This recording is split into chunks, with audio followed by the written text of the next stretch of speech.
Official Drones. Hi guys. Before we get into the news, please remember to like, subscribe, leave a comment, and share the news with someone today. Now on to the news. Man arrested following seizure of illegal gun in St. Margaret's Bay. The Portland police seized an illegal gun and arrested a man during an early morning operation in St. Margaret's Bay on Friday. The man is expected to be questioned later today. The police said intelligence-driven operation was conducted in the Rio Grande area of St. Margaret's Bay about 2 a.m. During the operation, the man was taken into custody following the discovery of a 9mm Smith & Wesson handgun.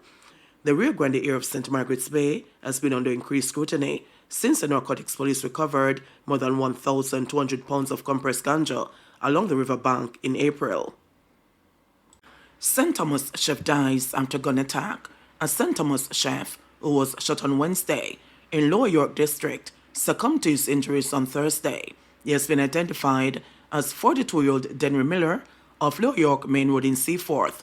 About 7:10 p.m., Miller was walking along York Main Road in the vicinity of Beer Sears Repairs when he was shot in the chest. He was taken to the Princess Margaret Hospital where he died while receiving treatment. CEO of Universal Service Fund, Dr. Daniel Dawes, has died.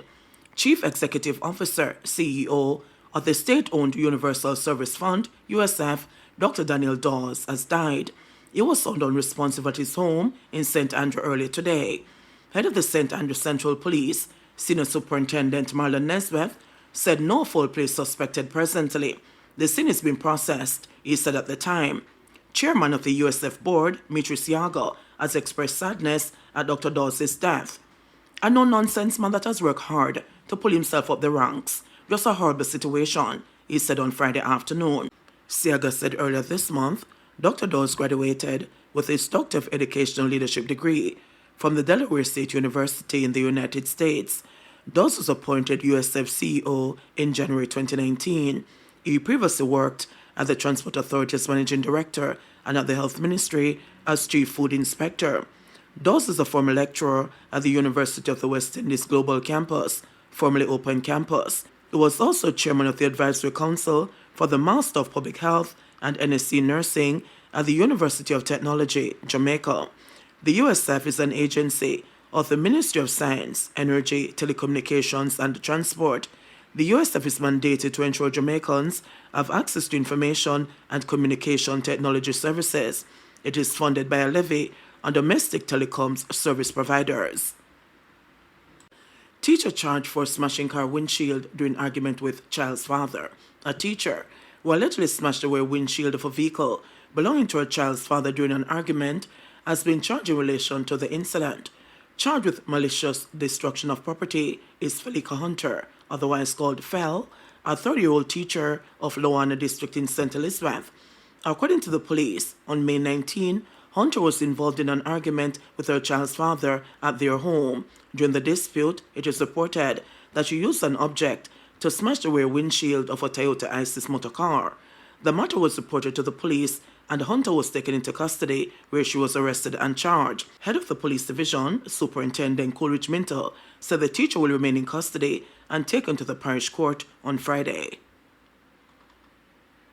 St. Catherine woman accused of setting boyfriend on fire over infidelity remanded.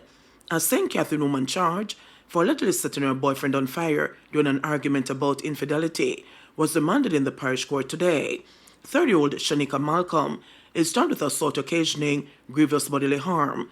The court was told that the man suffered severe burns. Allegations are that about 10 p.m. on April 25, the complainant was at home in Christian Penn in Portmore when he was visited by the accused. An argument reportedly developed between them after Malcolm accused the complainant of being unfaithful.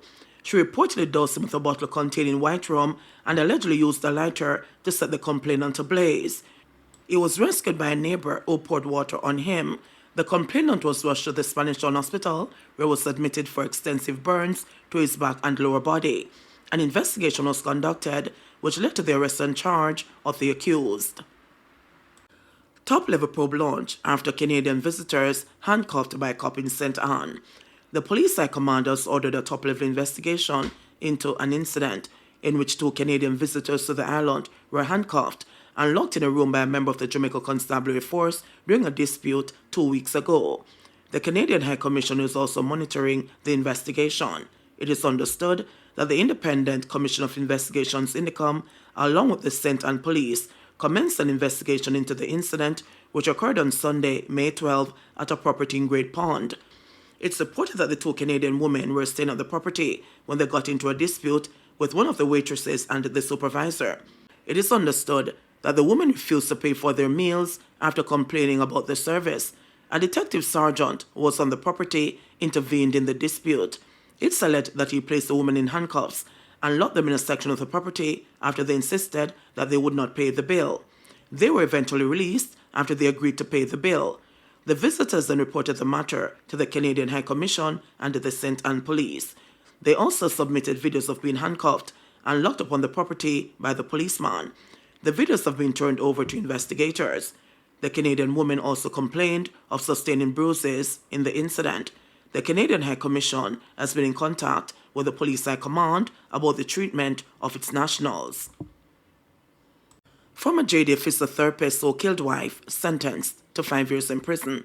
Lieutenant Coyote Burnett, the former Jamaica Defense Force JD physiotherapist who stabbed his attorney-at-law wife Nora Draco to death in December 2018, has been sentenced to 5 years imprisonment. Burnett, who had been charged for murder, pleaded guilty to manslaughter on the basis of diminished responsibility when his trial began in February. A self-medical psychiatry reports entered into evidence during the trial indicated that Burnett was first diagnosed with a mental illness in 2008, the same year he married his wife, and that he continued to decline. Jacqueline Samuels Brown, King's Counsel, attorney for the 41-year-old in addressing trial judge Justice Dale Palmer in the Home Circuit Court Division of the Supreme Court in downtown Kingston, has said her client was first diagnosed with generalized anxiety depression in 2008. She said his condition deteriorated, leading him to being diagnosed with massive depressive disorder with anxious distress in January 2018. Burnett murdered his wife on December 13, 2018. Samuels Brown also pointed to an expert opinion contained in one of the reports which said Burnett experienced a further decline, leading him to being diagnosed with schizoaffective disorder, the depressive type, and was at one point placed on suicide watch.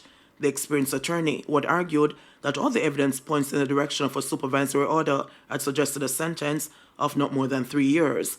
In a detailed plenary mitigation address, Samuels Brown said an order that does not include incarceration in a prison or correctional center is the appropriate one to be made in the case. However, Senior Prosecutor Claudia Thompson, now acting Director of Public Prosecutions, who led the evidence in the matter, in making her sentencing submission, pointed out that while Burnett is an educated man, a university graduate, a professional, who knew from as early as 2008 that he was suffering from a mental illness, his children are now having to face all the good and the bad, negatives and positives, without a mother to guide them.